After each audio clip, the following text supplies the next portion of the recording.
Hi, my name is Rose DeSiano. I'm a visual artist, a Brooklyn native living in New York City. I have a mixed practice of photography and public art.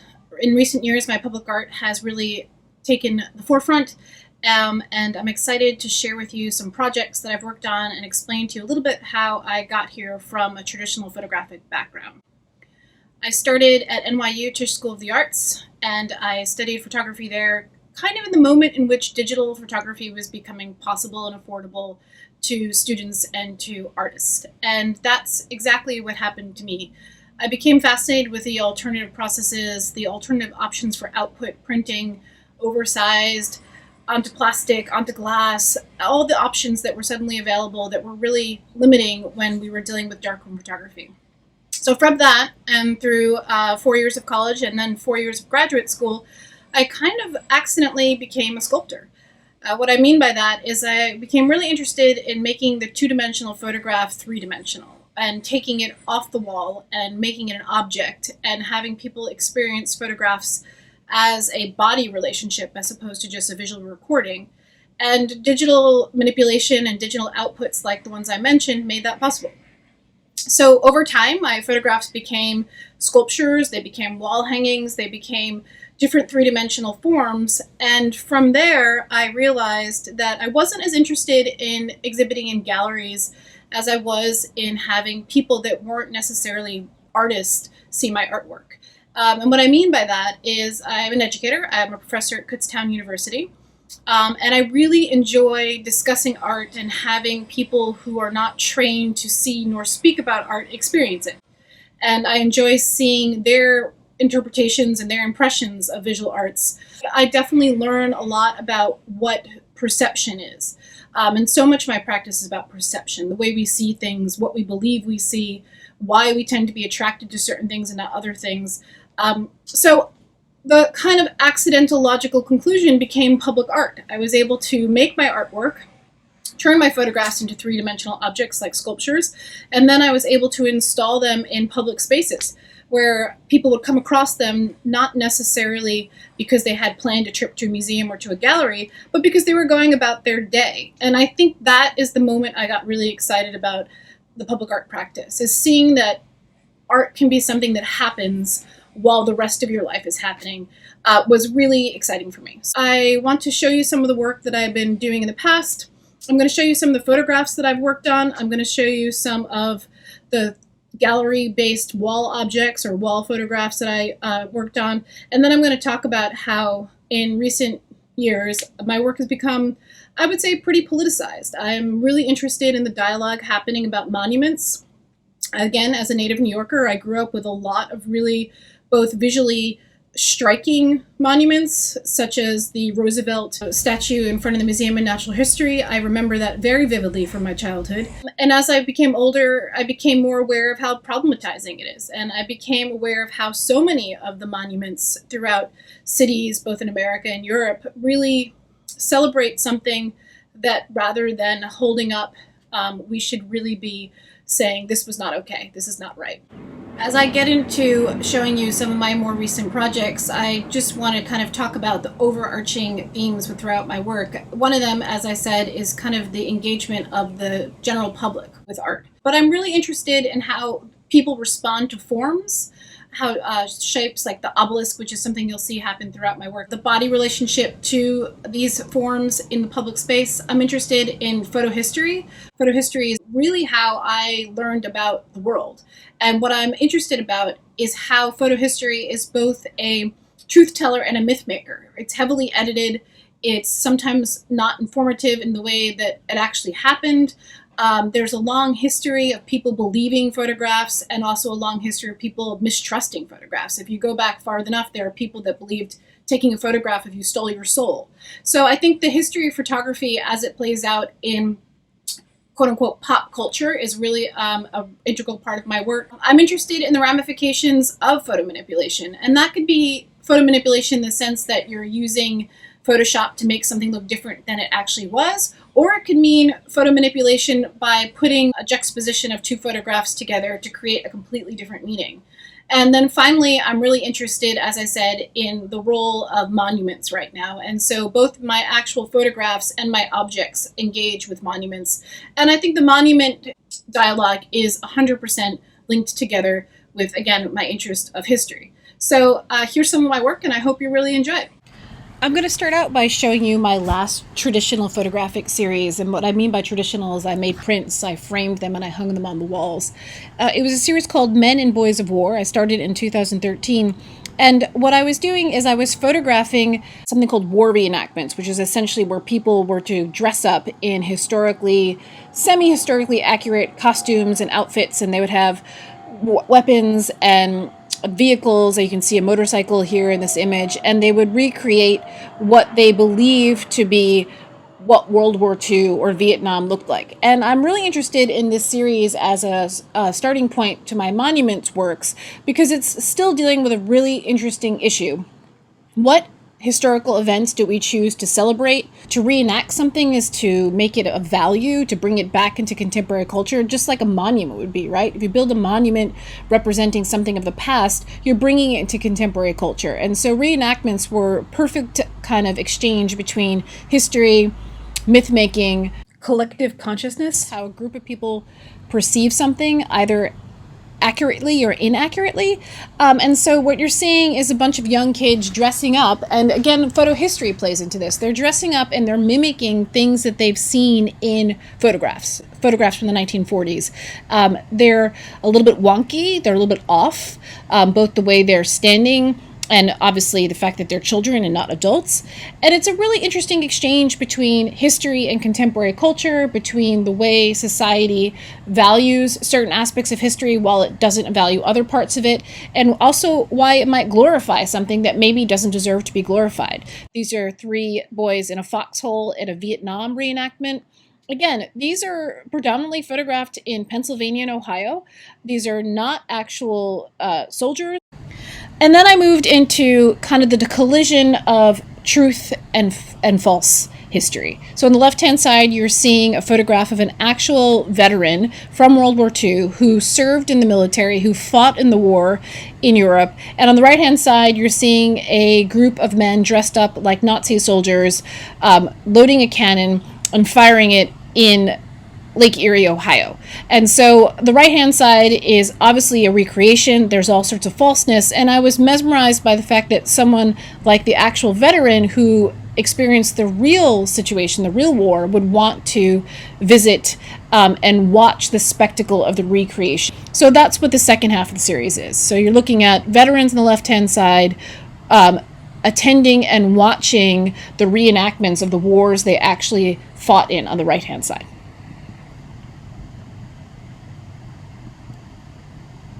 And you're going back and forth here between World War II and Vietnam.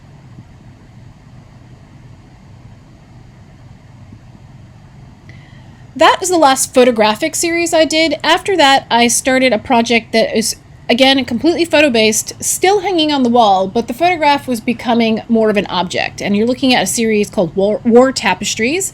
War Tapestries is, again, from the same photographic series of looking at war reenactments, the recreation of battles based on footage, based on photographs, glorification of war through history and textbooks, and the way we look back at things as being much more idealized than they really were. Only I chose to use a woven tapestry, which was something used in the medieval times to tell stories, historical myths. So you have something like the cloisters in New York City, where you're looking at these woven tapestries depicting unicorns and other kind of fairy-like tales. And I was using that material, that medium of the tapestry, to talk about how these war reenactments and our relationship to the history of war is very similar, right? They've kind of become mythical. And so that's what this series is. So it's still hanging on the wall, it's still flat, but the actual object, the tapestry itself, has become as important as the imagery that's there. And again, the imagery is my own photographs taken at war reenactments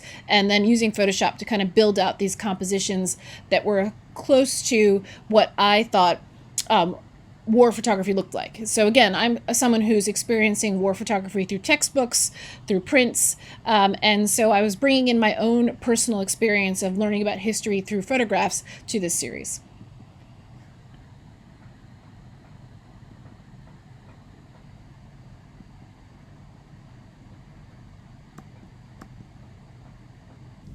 Finally, I did a project called Empirical Data and Other Fabrications, and it was a two-part series that had both these tall mirrors with photographic images screen printed on them, and then these kind of optical boxes on the right and left hand side, which I referred to as keys. So, keys like a key to a map. In order to understand the image that you were looking at in the 5 panels, you had to understand what the images were in the keys to the right and left. And so this was really a kind of breakthrough piece for me, in which I was thinking about the role of photography, how mirrors and reflection is inherently built into the practice of photography through your camera, through a digital single lens reflex, and how perception and how you see space is manipulated through reflection of mirrors, but also thinking about the notion of reflecting on our past. And so this is a series that really brings together questioning history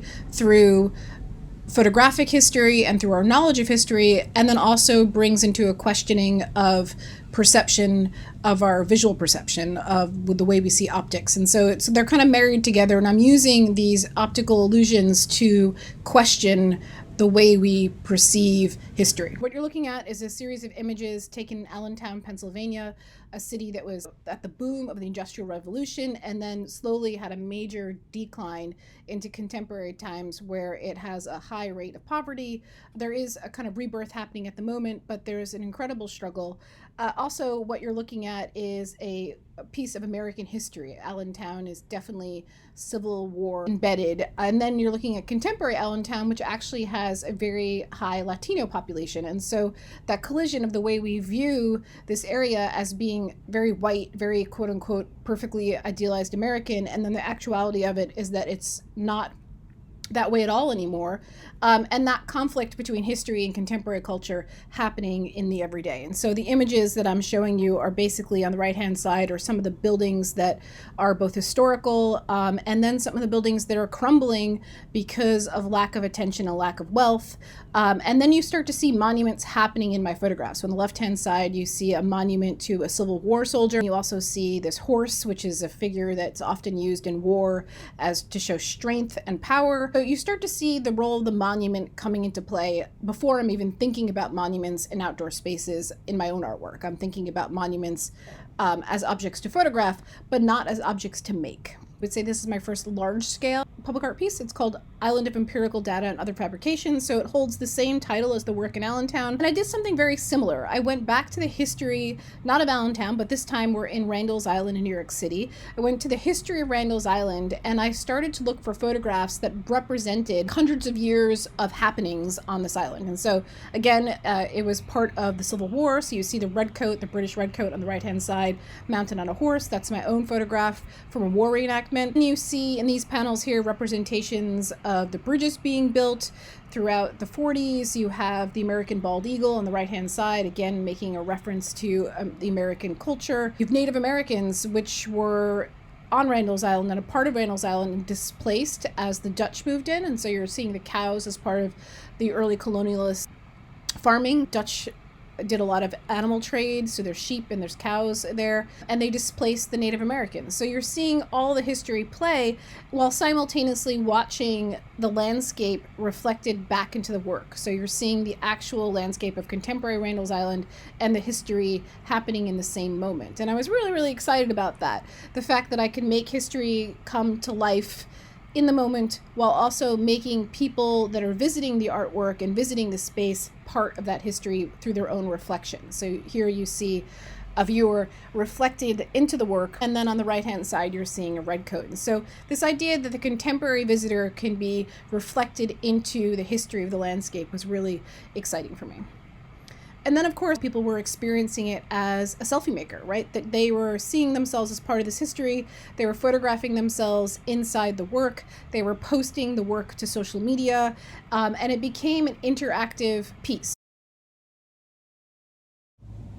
One of the things that's always been fascinating to me is how public art is just in the middle of your day.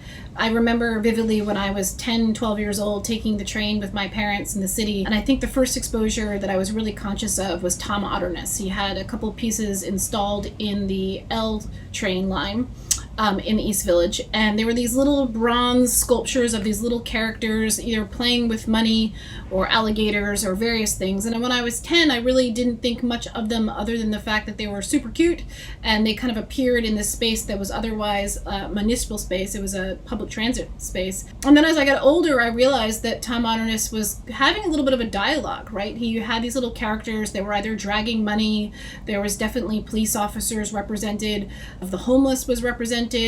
Even some things as kind of scandalous as prostitution is kind of inlaid in the characters. And I was really kind of amazed that something that I was obsessed with when I was 10 turned out to be quite politicized when I was in my teens or early 20s and starting to really look at public art as a way to communicate city issues. That's probably the first moment in which I engaged with public art in a really adult way.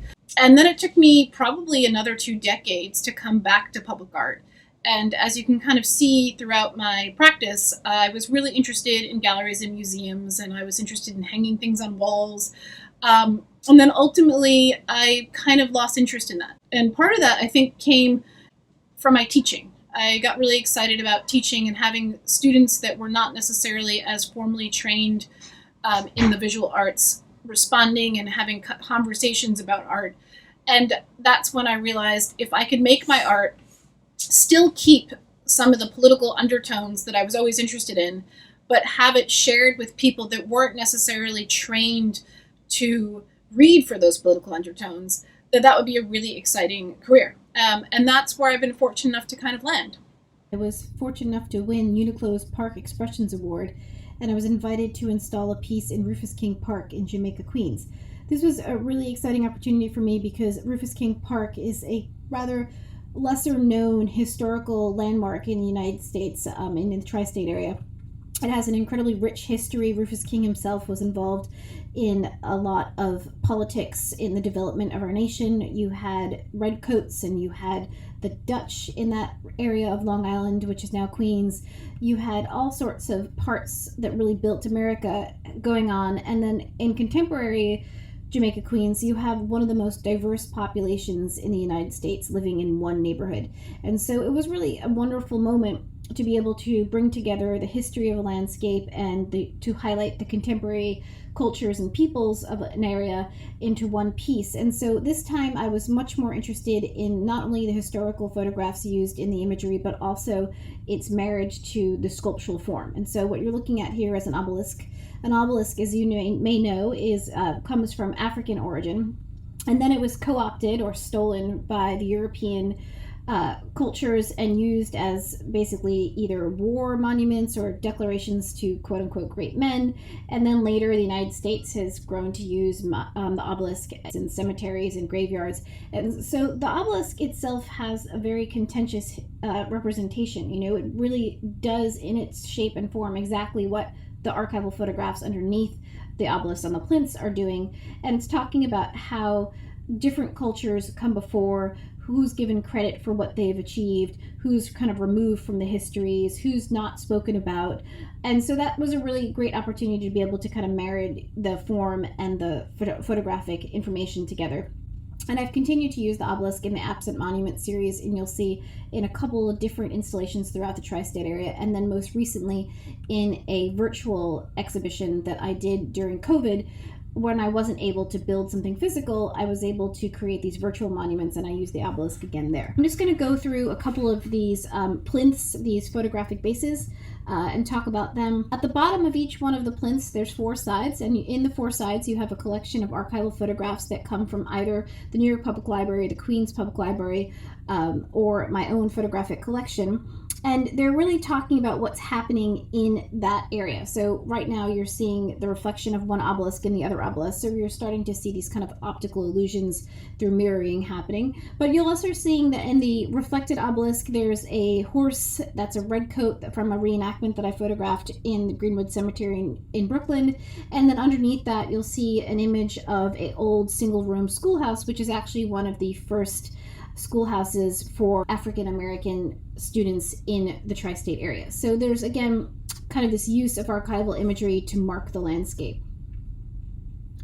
And you can see on the right-hand side, again, there's representation of the redcoats, but also in the background, you'll see the Dutch And the Dutch is an interesting kind of touch to this work. You'll see that the tiles are blue and white, and you may be wondering why that's the case. It's because the blue and white tile is a Delft tile. A Delft tile is traditional Dutch tile work, and it was used to kind of tell stories and then put into the homes as a decorative element. And so to talk about the Dutch as the original kind of colonizers of the New York area and the Long Island area where Rufus King Park is, it was really a great, again, marriage between this formal Delft tile and this historical information. The floral pattern around the tile is actually a nod to the Native Americans that were completely erased from the history of this landscape. This is a floral pattern that was used throughout their own decorative works, and so that kind of references another part of this erased history of the landscape. And this particular tile is showing the suffrage movement, which is definitely becoming even more relevant this year as we're celebrating the 100th anniversary of the 19th Amendment of the right of women to vote. Here you can see people interacting with the works. Again, the mirror allows the contemporary person to be reflected into the artwork and therefore into the history of the landscape, so that's still very important to me. And I was really excited to see the public really engaging with these monuments when they were placed in the park. Later, as I said, the series continued, and so now you're looking at this obelisk absent monument series marking the history of the landscape, this time in Dumbo in Brooklyn. The images obviously are changed, and so I was dealing with the history of the New York City waterfront, which is quite scandalous if you know anything about it. There's all sorts of history, military, there's trade, there's union, there's mafia, there's slavery, everything happened on the waterfront in New York City. And so the opportunity to install a piece there that talked about that history was really just an incredible experience. And this image itself means a lot to me. It was photographed on the anniversary of 9/11, and so that's why you're seeing that those two lines of light in the back there behind the bridge. Being able to mark a different location and to speak about the histories of that area is really what this series is about. And I would love to be able to continue this series. Here we have these Rosie the Riveter characters. As you know, these are women that truly did work during World War II, and a lot of them worked in the Navy Yards, the Brooklyn Navy Yards, and on the waterfront. Again, going back even sooner, this is from World War I, and you're looking at a group of women actually sewing flags for the ships out of the Navy Yards. Factory in the background reflected into the obelisks, and then you have the historical imagery below. And of course, something as monumental as the Brooklyn Bridge being reflected into the work is a great way to kind of have an exchange between history, landscape, and contemporary culture. One of the things I find important about public art work is its role in educating its audience. And so while I don't want the visuals to be didactic, it's important to me that the visual is intriguing and attractive. Having access to information is important, and so I've actually begun to use QR codes in a lot of my work. And so you can kind of see here on the upper left hand side a QR code, which if you photograph with your cell phone would bring you to this website, and then the website could talk a little bit about the work itself. So you're seeing it's talking about the form, it's talking about the Delft tiles, it's talking about a lot of the stuff that I just spoke to you about, but you wouldn't have me there if you just came across this artwork on your everyday walk in Dumbo. So that's exactly why the QR codes have become really interesting and important to me. This is a piece that I did in Brooklyn as well. This is at the Old Stone House, which is a recreation of a Dutch settlement house. And then in front of it, I was able to install what I'm calling a triumphal column. And this is, again, thinking about the role of monuments in New York City, the role of monuments in any city. What I have is photographs of individual monuments on the upper left-hand side. You can see Washington. And then on the right-hand side in the middle, you actually see a monument to Robert Moses, a city planner that did a lot of destructive things to minority communities throughout the tri-state area by putting in highways and putting in roads that kind of disrupted their life and their access. What I have is these different monuments, and then in between them, I have the histories that maybe are lesser known. So using archival photograph, I'm talking about what happened during the lifetime and because of these monument figures. And it's all positive, right? So we have a lot of kind of criticism of who gets monuments and why they get monuments, and then what gets left out. So on the upper left-hand side, you'll actually see a monument to Olmsted, who built Central Park.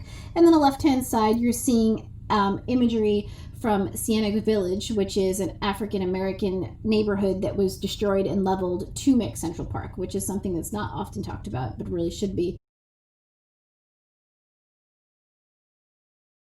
Another work that is definitely impacted my entire art career, was something from my childhood as well, and then was kind of reinvented by the MTA in 2008 when I was much older, obviously, is the Zoetrope that Bill Brandt made for the Q train. And what happens is, as you were driving along in the dark in this tunnel, all of a sudden, out of nowhere, this optical illusion of moving shapes and forms, these kind of dancing squares and triangles and rectangles and bright colors would come into play. And what it was is a series of panels created that when you drove by at the speed of the train would make it look like an animation. So it was, again, like a very Victorian optical illusion toy installed in the New York City train system. And I was completely mesmerized by this. I would throw my body against the window as the train went by. And then over time, kind of crumbled and it was really not visible anymore. There was graffiti all over it. And then probably almost 2 decades later, the MTA revitalized it. And I still think it's one of the greatest public art pieces as part of the MTA. And the MTA has incredible artwork. But one of the reasons why I realize now that I'm so attracted to it is a link to my photographic practice. So much of photography is about optics, about mirrors, about visual manipulation, about what your eye sees and what your eye does not see, what your brain understands from what your eyes see. It's really a fascinating field of study. And the Zoetrope, like the Lenticular, which is a work that I'm creating right now for the Cleveland Public Library, is that kind of dialogue. What does the eye see when we create actually physically built devices that trick our eye, like the Zoetrope or the Lenticular or a stereoscope, all these different optical toys that became popular during the Victorian era. So I want to kind of show you what I'm working on now for Cleveland. I'm going to be showing you just a few renderings, which means they're just kind of ideas that were made in the computer to kind of present the project to the Cleveland Public Library system. The actual work has not yet been released, so hopefully we'll be able to share that in a future conversation. I'm calling this a lenticular wall. A lenticular, if you're not familiar with it, is a kind of corrugated surface that when you approach it from one angle shows one image, but when you approach it from another angle, it shows another image. So it's an optical illusion that allows 2 photographic or 2 paintings or 2 drawings to appear on one surface and then to disappear depending on the vantage point of your body. I did a series of walls, lenticular walls, in which a photograph of the local history of Cleveland is presented on one side, and then as you move around the wall, you'll see a mirror space on the other side that reflects contemporary Cleveland and yourself into the history of the landscape. And so dealing with some very similar themes, but kind of expanding out with the optical illusion element of the artwork. At the edge of each one of these walls, you're going to see kind of a column, and in this mirrored column there'll be 2 eye holes, and in the eye holes you'll be able to look into and look at stereoscopes, which is another optical illusion element of the work. Stereoscopes were again popular during the Victorian period, and it was really the beginning of virtual reality. It was the first time that 3D was possible, and that's done by having 2 photographs of the same image placed side by side with a distance that's exactly the same width as the gap of your bridge of your nose, and then because of that, optically it appears to be 3-dimensional. And so there's an incredible collection of stereoscopes of old Cleveland in the public library's collection, and so I wanted to bring those out into the public. The installation includes what I'm referring to as kind of monumental orbits, or these monuments to unsung, unrepresented people of Cleveland. And it's a little bit different than previous works. Rather than having the photograph be on the surface, the photograph is experienced through reflection. So you'll see this person standing here in front of the orbit, and you'll see that blue and white image of a portrait behind, and that's a strip of an image on the inside of the orbit ring that's reflected back on the mirror disc in the center. And the reason for this is to kind of create this ethereal, non-tangible space in which these heroes can kind of have a moment of reverie, this kind of non-tangible moment. And I was interested in that because I think monuments are so often very heavy. They're stone, they're brass, and they're very kind of finite. And the idea of having a much more luminous and reflective monument seemed really appealing to me in the contemporary dialogues that we're having about how to honor people in our culture. The last element that I want to point out is you'll see on the floor this kind of rainbow pattern that's happening, and that's happening from actual light being casted onto the cement or the pavement of the park, and it's done through glass prisms which are embedded throughout the artwork. And so again, there's a kind of this ethereal, non-tangible light element to the work. And so that's where I'm working on now, and I'm excited to see it come to be. It's supposed to be installed at the end of August. This brings me to my last work, which I just completed. Unsung Heroines, part of the Absent Monument series. Initially, I intended to build a physical obelisk, a monument to the women that brought forth the 19th Amendment. However, after the COVID pandemic, I found myself with no access to the New York Public Library, where I was intending to use their photo archives, nor was I able to access my studio or fabricating facilities to create the monument. Soon, it became clear that the show would not happen in person, and social distancing and quarantining became the new reality. Attempting to avoid high traffic areas with my 1-year-old son, I spent a good portion of the spring teaching him to walk in Greenwood Cemetery, a historical cemetery, but also where my grandparents are buried, where my parents will be buried, and where I too will be laid to rest with my husband and child. Surrounded by breathtaking sculptures and soaring obelisk monuments dedicated to the well-known white men of New York City, I became enchanted and fascinated by all the tombstones marked wife of, daughter of, with no other information. Diving into the Greenwood Cemetery archives, I discovered that many incredible women have been buried there, unsung and uncelebrated. This project is an attempt to correct that. And that's when I came up with the virtual version of my Absent Monument series, Unsung Heroines, a website where you can create a monument, an obelisk, dedicated to a woman or a series of women that you feel went underrepresented, unsung, and unpraised for their accomplishments during their lifetime. I'm asking people to participate and to create their own monuments by uploading their own personal photographs or pointing me to websites that host archival images of historic, uncelebrated women. By opening the website to the public, people are able to add their own histories, aunts, nieces, cousins, sisters, mothers, an opportunity to make archives become part of present-day reality, to take history out of mothballs, to bring to the surface the labor, the work, and the power of women that created the moment we live in today. Creating an archive, a photographic collection of all the monuments dedicated to the various women that have achieved so much is an opportunity to not only share, but to educate, an invaluable collection that asks us all to know more, to appreciate more, and to work harder in the present to shape our future.